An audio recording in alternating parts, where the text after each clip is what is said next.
soul-stealing magi. Flesh-eating creeps. Yeah, it's just another day at the office for the Madhouse. My werewolf partner and I attempt to keep the peace, without being torn to pieces. Weep at the wonder. Howl at the horror. And keep the light on. It's gonna get dark.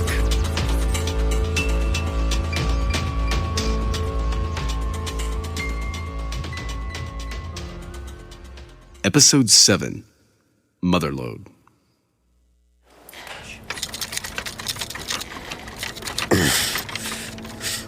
Dusty tomes, faint smell of decay, eerie, glowing objects. One more, and I'll hit the Mad Magi bingo. Good to see that you're feeling chatty. You really set up a lab all the way out here? This is an auxiliary. My main laboratory is at Howard House, of course. You forget I was there in the front yard when your partner went off chasing the harvester's trail.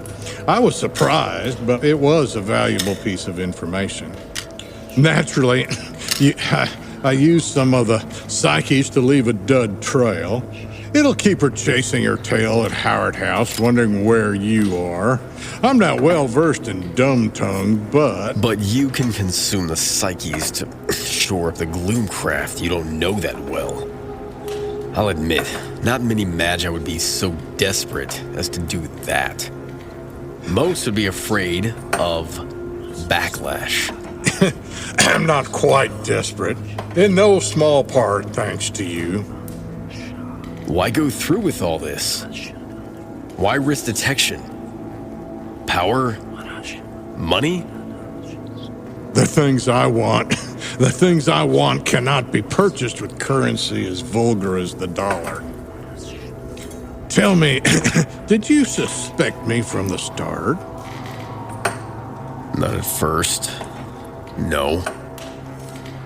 This isn't the right one. No. So what's your conclusion? When I was younger, I always enjoyed those old mystery stories, the Black Mask and Dime Detective and such. Tell me what you think you know. Gerald summoned the harvester. He couldn't keep a hold of it, forcing you to do so. At some point, you scooped Danny Meadows' psyche out with the harvester. Used him to keep tabs on the gymnasium. Who? Danny Meadows. The man you were using as a lookout. Oh, that. You used Danny as a spy. But since you're a Hellbinder Magi, you can't do the whole possession thing very well.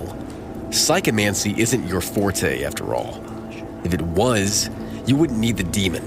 You can't maintain full control of Danny, not at least without some glitches, so to speak. Keeping watch about town with the harvester is out of the question. It's too grotesque, too obvious. So you need another set of eyes. After you scoop the local wino, you have him keep a lookout. Probably thinking the lighthouse might roll into town. But the lighthouse never came. So you and Gerald think, hey, it's open season. It's the Wild West, and you're a hunter leaving behind a mountain of buffalo carcasses. You are an insightful one. When V and I finally showed our faces, you used Danny to lure us to your house in hopes of having us pin the blame on Gerald. It'd be so obvious. And you could deny to your son that you were doing anything underhanded. When you showed up at the gymnasium, I knew it was at a time to prepare to leave. Gerald, poor Gerald. I thought you would press him and take him right there. I didn't expect you to head down to the sewers. He began asking questions after you left. Hard questions. Why'd you kill Danny? I had no more use for him once you arrived. I was in the process of disposing of him. Imagine my surprise when, as I ejected from his consciousness, I see you two show up in the sewer. So, right after you had him cut himself, you saw us.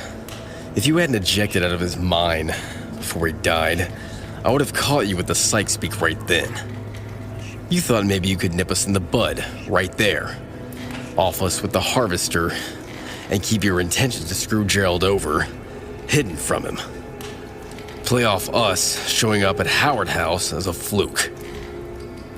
A lucky hunch on my part. Shame it didn't. I was recuperating from possessing Danny Meadows. I didn't have time to fully take control of the harvester down in the sewer. It was a good shot, Imagia.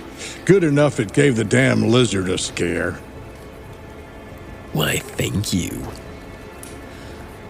You decided to take another shot at me yourself while I was in the motel. Nearly got me, too. Why Gerald send me the note at the station? My son. A pathetic excuse for a magi if there ever was one. Gerald began arguing with... Like I said, he began asking hard questions after you left. Started arguing with me, saying that what we were doing was wrong. I tried to talk him down, but he kept saying that you two wouldn't have shown up if what we were doing wasn't wrong. He lost his nerve. He knew what we faced if we failed to deliver the psyches, and he still wanted to back out. His feet grew cold. His heart grew a conscience. He confessed. Now when he told you, you ripped his psyche out with the harvester. Then forced him to write that second letter in hopes that we'd kill the demon and leave. Oh, bravo. Bravo. Aren't you quite the inductive thinker? You two were operating way out of your expertise. Illusions? Psychomancy? Look what it's done to you. There's a reason Magi stick to one discipline. You think I don't know that? It was the only way. I wasn't getting any younger, and I'd already had a heart attack not 1 year past. I needed those psyches. I needed the harvester. I needed a better son. You Magi. Shit. Here we are, a long, thin stiletto made of gloom glass, modeled after the long claws of the harvester's chest arm. You can't even hold it steady. Do you know what it does? Let me guess. You're going to explain it. It draws out your psyche messily. As you pointed out before, I'm no psychomancer. They can use the props such as these the way a talented surgeon can use a scalpel. I am not so skilled. I preferred using the harvester because they can do quite easily what it takes psychomancer many years to learn. Sort of how it took so many failed attempts for the Wright brothers to do what birds have been doing for eons. Why learn how to fly if you can find a bird big enough to carry you? All this to say, I'm going to take your soul, Imagia, and I'm going to do so very, very painfully. This was supposed to be the key to our bondage. Just let me go.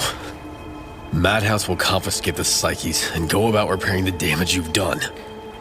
You'll face punishment. God knows you will. But it won't compare to what'll happen if they have to hunt you down. It doesn't work like that. You ruined everything. You have no idea what you jeopardized. What it will do to me. Horatio, even if you rip my psyche out, my partner will find you. She will call Madhouse. And they will raid your house and this cabin. You may get some of these receptacles out, but there's no way you'll be able to take most. You can barely move. I have enough psyches to last me. There we go. Not everything is lost. I'll carve your psyche out and take it with me. It isn't enough, but I will not show up empty-handed. Perhaps they might even be able to make use of an Imagimancer's psyche. I've heard of it being done. First, it goes up the nostril. Cold, isn't it? A little further, and everything starts to bleed away. What's happening? Everything's going away. The color bled from Horatio's face. His features began to smear together, then began to smudge into his body. Everything in sight ran together. All the boundaries imposed by my consciousness onto the subatomic vibration of the world breaking apart. Then my taste began to seep as well. My sense of touch, all of my senses roiling together in a synthetic mesh. I could taste the colors, touch his rancid breath, see the sounds that made up the universe. And how couldn't I see them before? Sound. Sound was the last sense that had any definition. The last of myself to march out the door. But as it began to slide away from me, I heard... Just a little further. Impossible! How? The bandolier. Don't let him use it. Let it go! My psyche! My power! Hell of a right hook, lady. I mean, hell of a right leg, too. Wexler, you okay? Let's get this gag off you. Sharp. Sharp, you're cutting him. What? It's a needle point. There's no edge. Christ, looks like something they'd use in the 50s to lobotomize patients. I'll take it out. Easy does it. V. Dawes? Can you see now? Yeah, Jesus. One moment I was watching him insert the stiletto, the next, all definition was being drained away. Color, texture, everything was going flat. An indistinguishable blob. How the hell did you find me? Horatio said he sacrificed one of the psyches to weave some impromptu dumb-tongue illusions in Howard House. His plan was to keep you distracted there while he brought me out here to operate on me. That would be me, actually. V wanted to check out Howard House. For obvious reasons. Yes, for obvious reasons. But I may have suggested checking here first. You knew about this place? Well, I've never been inside. I occasionally hike through the nearby woods in my spare time. Not as big on the outdoors as I used to be, but we've got enough trails surrounding Redsboro to keep a dabbler like me happy. There's one near here, big loop, and it winds around this place. Every now and then I'd see that fancy car parked outside. Wasn't hard to figure out that it belonged to Gerald. After you got snatched, I did a little internet search to find the property owner. Followed the hunch from there. It was a gamble, but it worked out. I wanted to go to Howard House, Evan, and I would have too if Dawes hadn't convinced me otherwise. We'd have been too late. You're saying I owe him. Yeah, big time. Thank you, Dawes. You're welcome. This is a real clusterfuck. Tell me about it. Turns out Horatio was quite desperate to collect all these psyches. But he also wanted my mind. You aren't exactly Stephen Hawking. Sweet an egg, V. Can you get me out of these restraints before you start busting my chops? Thanks. Damn. This is bad. That's stating the obvious. I didn't exactly think walking in on a sorcerer nose-fucking you with a knife was a good sign. Trust me, that is not the worst thing to come out of her mouth by a long shot. Shut up! So what now?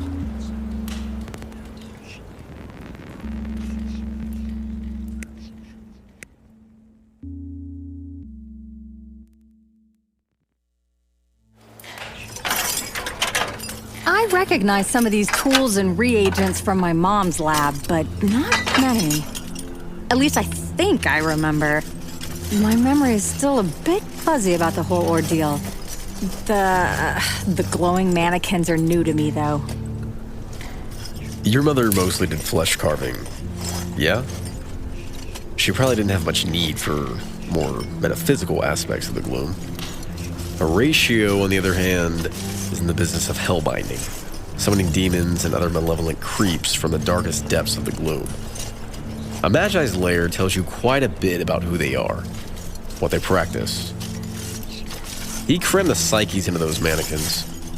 It's easier to store a soul in something bearing its likeness. So mannequins are easier to use than, say, action figures, which in turn are easier to use than urns or jewelry boxes. I suppose it's a cut above blow-up dolls. Well, that doesn't sound totally ludicrous. We're in the business of totally ludicrous. So what was with the action figures? Portable receptacles. He'd destroy the contained psyche to draw on strength momentarily. Only a desperate Magi would do something so extreme. The damage destroying a psyche does to one's own body and soul is profound, sometimes irreversible. This next part will be tricky. How so? This is going to be a logistical nightmare. I'll have to call my superior to see if she can send any aid. Horatio broke my phone. V. Here you go. Officer Dawes, I appreciate your help, but, well, some things are... No, I get it. V has my number, just call if you need anything. What a fucking night.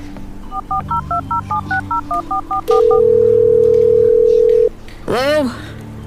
Vasquez, it's Wexler. Twice in one night. How much trouble are you in this time? Engraved. Why ever would you think... Cut to the chase, Evan. What's going on? Well, I almost lost my mind.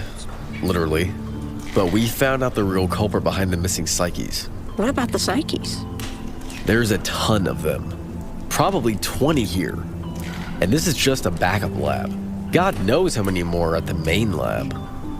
I don't know how I'm gonna get them back to the victims without drawing attention to ourselves. We're gonna need backup. Never mind that. Leave them for Hope and Joy's cleanup. But... what? Are they coming to assist me with the mind mending? We aren't restoring the psyches. What's she saying? Not now. I don't think I heard you properly. We aren't restoring the psyches. Okay, so I did hear you properly. You're just saying something completely fucking bullshit. Vasquez, without the psyches, those people will... I know what will happen to those people, Wexler, and I'm telling you that this is coming from higher than me. Leave the receptacles and head back. That's an Don't order. fucking say that's an order. What is this crap? Wexler, if you disobey me... Damn you. What the hell was that about, Evan? Vasquez wants us to leave the psyches. And? And nothing. I'm taking them back to who they belong to. We'll figure something out. We can catch Dawes before he leaves. The one mannequin in the trunk of his car, one in the trunk of Horatio's car. Without drawing them directly from the harvester, I don't have the tools or tattoos to put them into a single receptacle.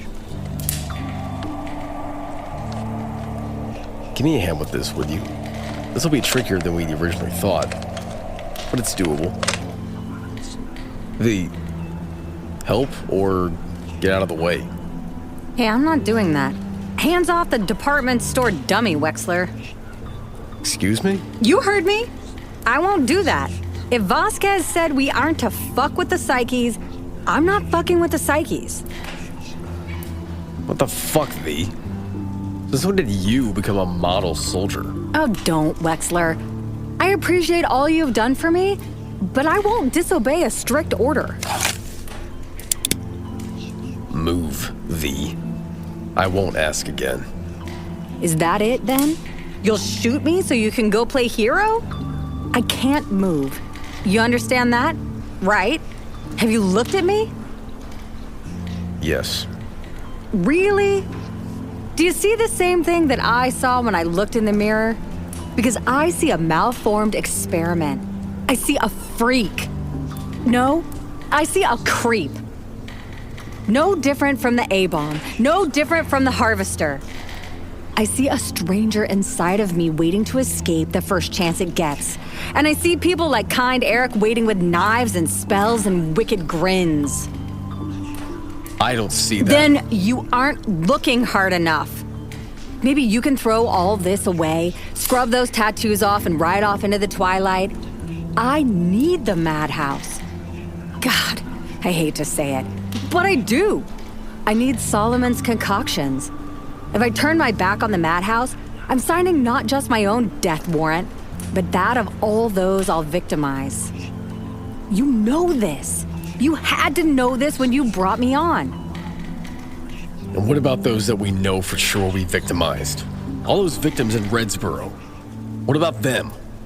Wexler, I'm saying no.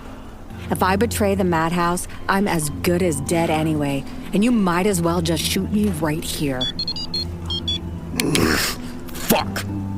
Fine. Put the mannequin down.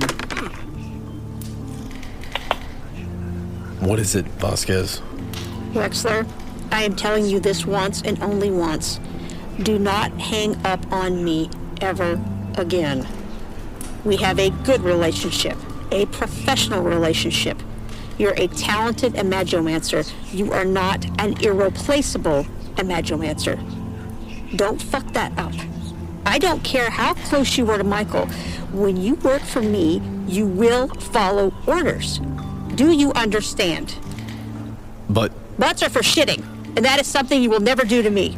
Do you understand? I understand. Not good enough. Say yes, engraved Vasquez. I have reconsidered my short-sighted, immature view that betrays just little I fucking know about how things are run, so that I can finish explaining why we are not returning those psyches. Yes, engraved Vasquez. I have reconsidered my short-sighted, immature view that betrays just how little I fucking know about how things are run. Good. Solomon and Ezra have informed me that we have a good chance of rousing Lily Thomas from her state, but we need the psyches to do so. As many as possible. You're serious? Deadly. Jesus Christ, Vasquez. That's a hell of a price. That's all those lives? Those souls? For one? Not one, Wexler. One of us. Right. Good. I wasn't able to parse anything from Michael's belongings, not yet at least. This might be our one chance to get a clue about who killed him. Fine. We're heading out. Joy and Hope are going to take care of this. They always do. I'll send them the info. Let them know what they're dealing with. Excellent. See you soon. Weep at the wonder. Howl of the horror. Wexler, Horatio emptied it. you seriously tried bluffing me? Come on, V. You think I'd really point a loaded gun at you? Let alone shoot you? On second thought, don't answer that. He's still alive. I thought you just about took his head off. He probably won't be talking anytime soon with his jaw like that. That might not necessarily be true. I have an idea.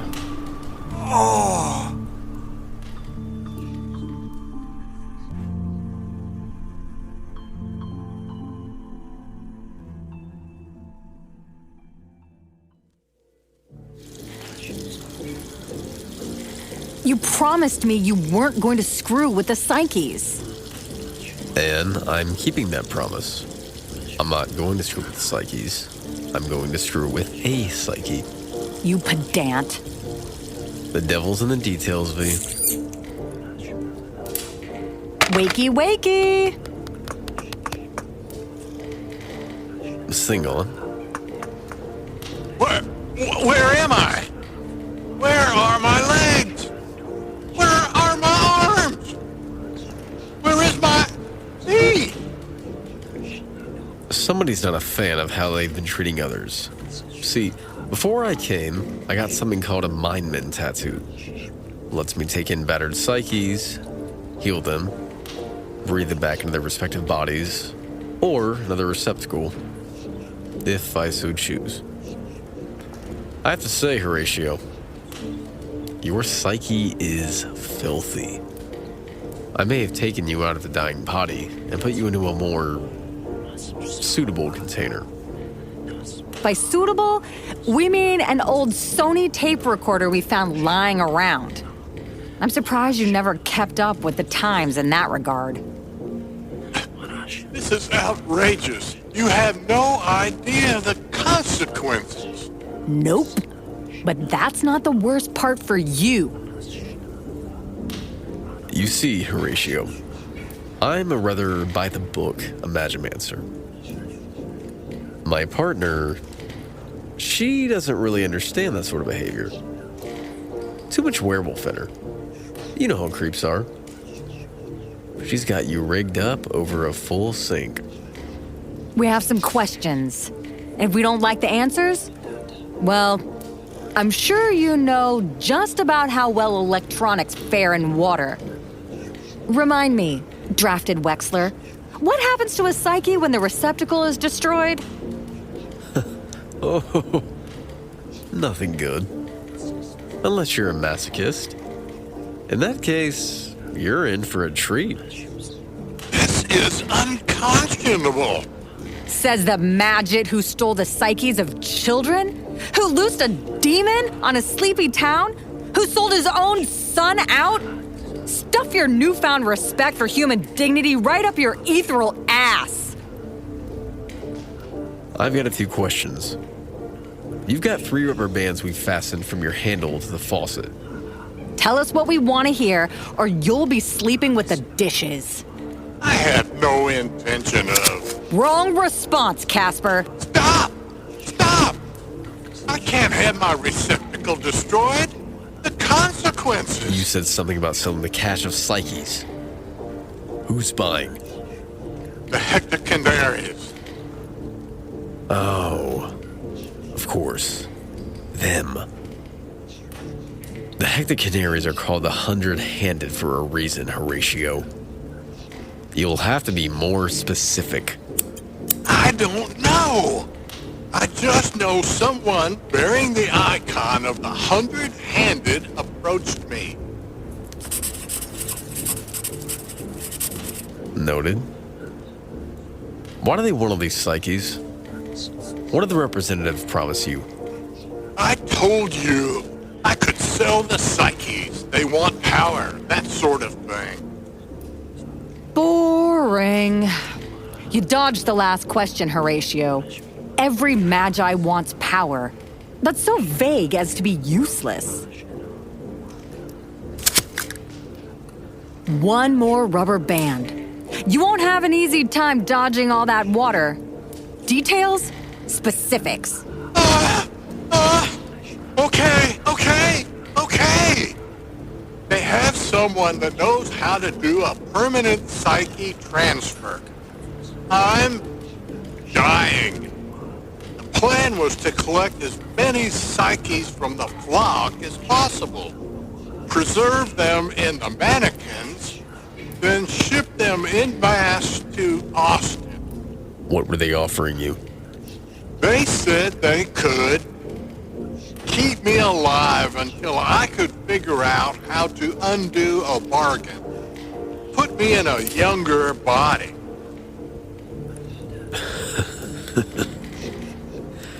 Oh, you dumb poor bastard. What? What do you do, Horatio? It wasn't me. My father made a deal with something. A powerful being from the gloom. He didn't know what he was getting into. He grew up with nothing, Lost what little he'd scraped up during the Depression. Our family was down to eating rats on a good night when he struck the bargain. The creature gave him everything. Prosperity, property, arcane knowledge. Your father didn't just barter his own psyche away, did he? Every first son upon their death. Jesus, Horatio. I'm sorry. Don't be. Remember, when things went sideways, he set up his own son to take the fall for him. You threw Gerald under the bus in hopes of saving your own skin? Yes. My contact in the 100-Handed said they could procure a body for me that wouldn't die, at least not anytime soon. They wanted psychics, lots of them. There's no reason not to. Their representative must have had some foreknowledge of our curse. She revealed too much. Gerald began asking questions, and when I told him, he summoned the harvester. He knew my health was failing. He wanted to make something, anything happen, but he wasn't experienced with hellbinding. I had to take the reins. I was merely trying to make the best of a bad situation. When we were approached by the deal, it was like being offered a stay of execution. They wanted anything. Animals, children, elderly. Well, there's his motive. Anyone else involved in this? I don't know. A clever operation. If I was trying to fly under the radar while collecting some verboten psyches, I'd hire some desperate cut-rate magi outside of the Madhouse's normal operating range to harvest a ton of psyches, then smuggle them slowly back to Texas for stockpiling. Except what happens when one of them gets popped. Like, well, him. I'd bet dollars to donuts if we examined Horatio's corpse, we'd find a flesh carver enchantment that'd burn him alive, or melt him, or something if he so as just mention the 100-Handed's name. Lucky for us, we took his psyche out of his body before questioning him. Yeah, that doesn't answer why they want the psyches, though. Horatio, anything you'd like to share with the class? They didn't tell me. I'm telling you, they didn't. Well, I think he's telling the truth. In all honesty, I'll have to dig through Ezra's library on these guys. you don't know anything about them? They're secretive. Ironic, given their numbers. The 100-Handed are quite good at staying within the bounds of the pact, putting up a respectable front. This, of course, breaks it, but it'll be hard to prove. The 100-Handed could just deny it. Hell, there's so many of them that they could simply cast out one or two, and the rest could claim ignorance. Like cutting off a gangrenous limb to save the body. Perhaps I've been operating like this all along, keeping up appearances while conducting underhanded operations. One last question, Horatio. Where's your son? Dead. No shit, Sherlock. Don't fuck with me. You had a deal to deliver psyches. You fucked your son over. Why not add his psyche to the pile and sweeten the deal? He's here. In one of the mannequins. I marked it with a G. I'd hoped that maybe the 100-Handed could also transfer him. Give us more time to renegotiate with the merchant. Uh-huh. Let's go see what he has to say. This one? Yes. Gerald of the House of Howard. I beseech you. Speak. I am called and answer. Am I dead? I thought there'd be more torture. What with the family curse and all. There might have been, had your father succeeded. I have an alternative for you. I'm your captive audience, it would seem. Do what you feel you must. Hand me the recording device, V. Here you go. I'm going to take in Gerald's psyche from the mannequin, then put him inside of the recorder. I don't think this is such a good idea. I know I just saw you do it with Horatio, but mother of God, watching you hoover up a ghost is freaking weird. Now to release him into the recorder.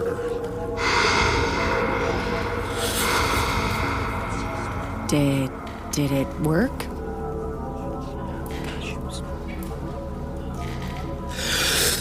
I don't know. Gerald, are you there? Did you make it into the device? I'm in here. Hello, Father.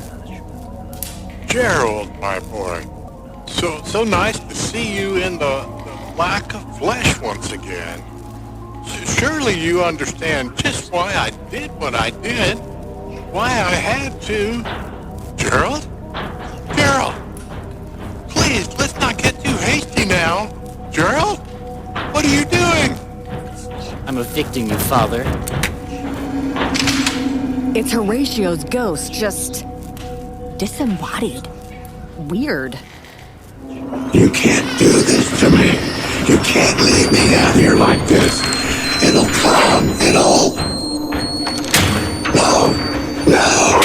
Get back. I wasn't trying to cheat you. Just buy more time. Damn you. This isn't fair. This isn't fair.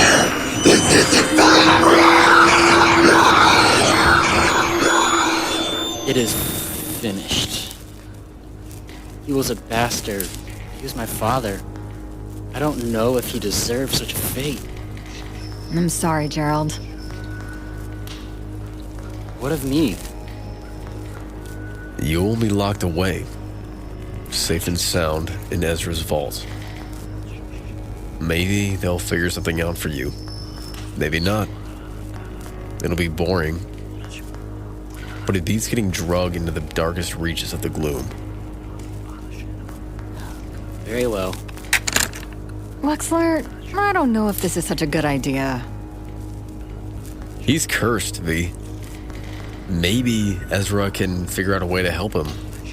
The other psyches face death, but Gerald, well, you just saw what'll happen if he can't find another body. You of all people should understand his position. He's just as much the victim of his family as you are. Fine. Let's just get the hell out of here. This place makes me sick.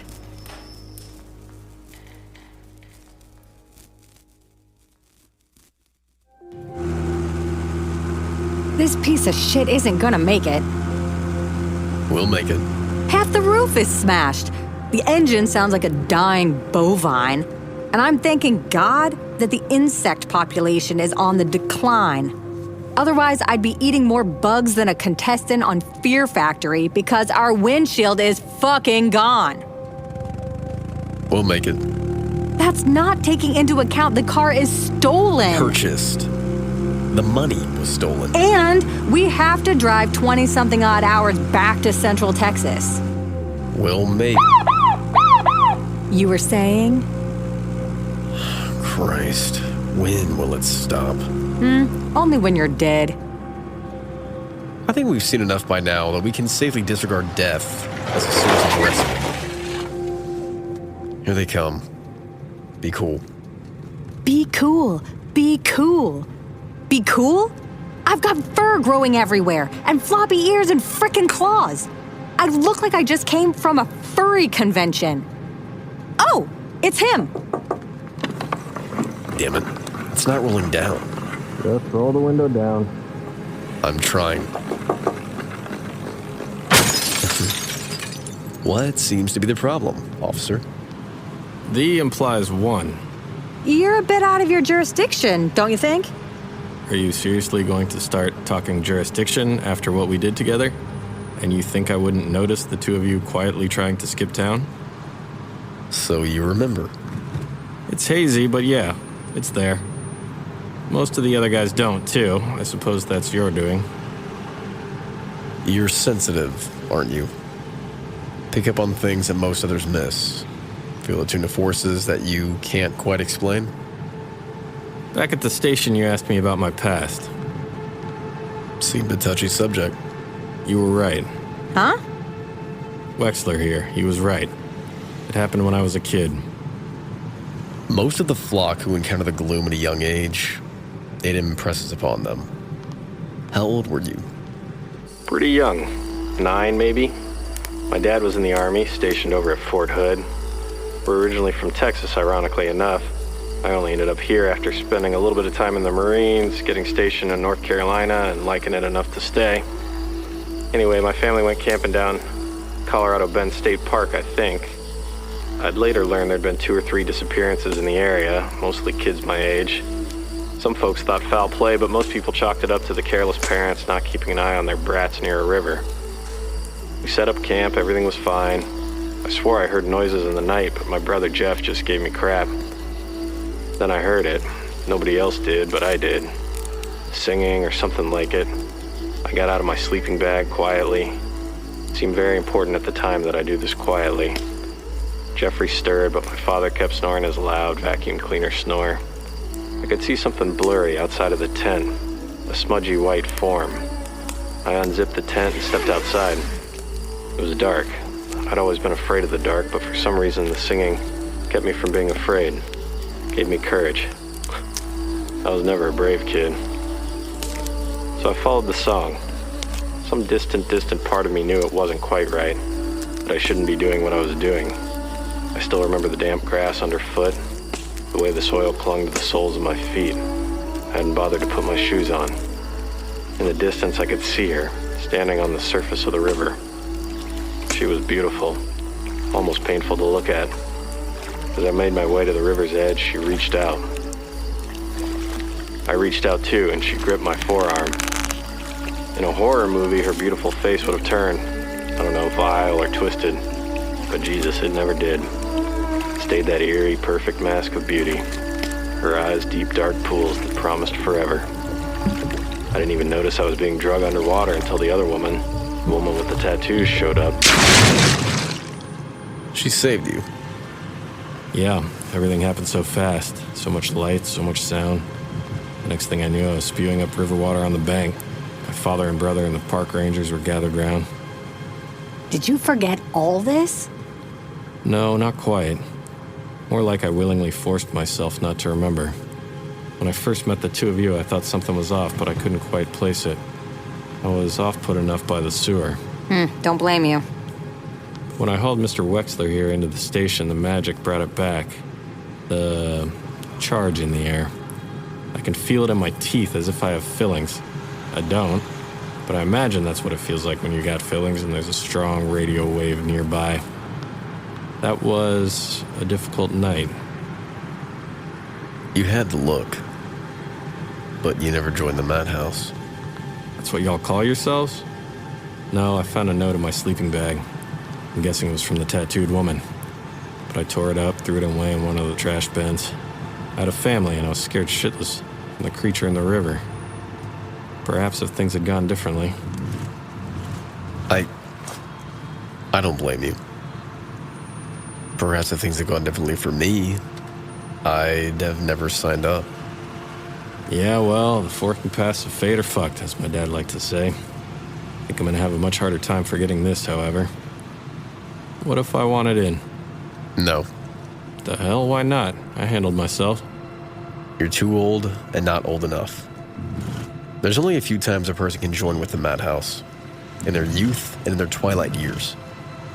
We recruit young because that's the best chance of raising an Imagimancer with a mind strong enough to handle the horrors of the gloom. The old often don't survive. Well, most of the young don't either. You can't show me all this and then take it away. I'm not taking anything away. It was never yours to begin with. I'll report you. To the chief, to the feds. Yeah, good fucking luck. Afraid my partner's right. Even if you retain any of this, most around you won't. They won't recognize it as anything beyond the fabrication of an overactive imagination. When I was a boy, I almost didn't believe it myself. I lost my parents, my sister, and even as the man who saved my life was taking me away, my mind was still rationalizing, desperately trying to explain how everything I've experienced fit into the framework of normal. The gloom doesn't want to be found, Officer Dawes. But that doesn't mean it won't infiltrate our world at every possible turn. Hey, if you want to stop us, now's your best chance.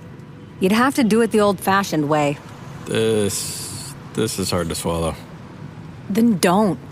Go hassle some hobos taking a nap on a park bench or whatever it is cops do for most of their shift besides partying in the squad car and bitching about political correctness. I just hope you did the right thing here. Me too. Me too. I feel like I'm making some kind of mistake letting the two of you go. The only mistake you could really make is trying to keep us here. Don't make me hurt you. No, of course not. Be seeing you. For your sake, you'd better hope not.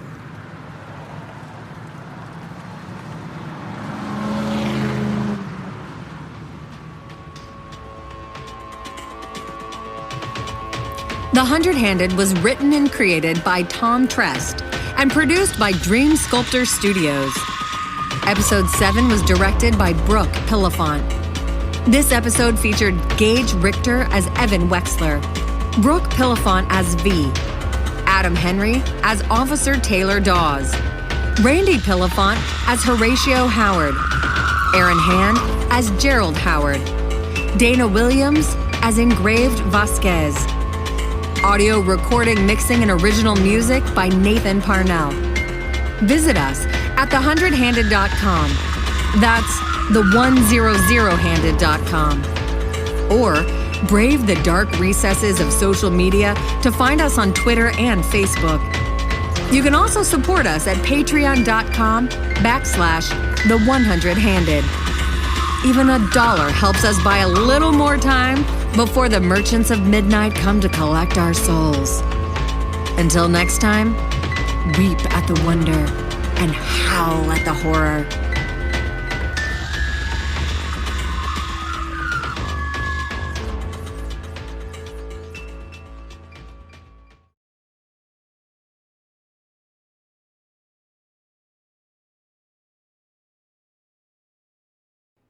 Hey everybody, Tom Trust here, the writer and creator of the 100-Handed. Just an update, the website is now 100handed.com. That's 100handed.com. You can find us at facebook.com/the100handed and at Twitter/X at the100handedpod. And if you could leave us a starred review, whether you liked the show or not, it would help us out immensely. Until next time, weep at the wonder and howl at the horror.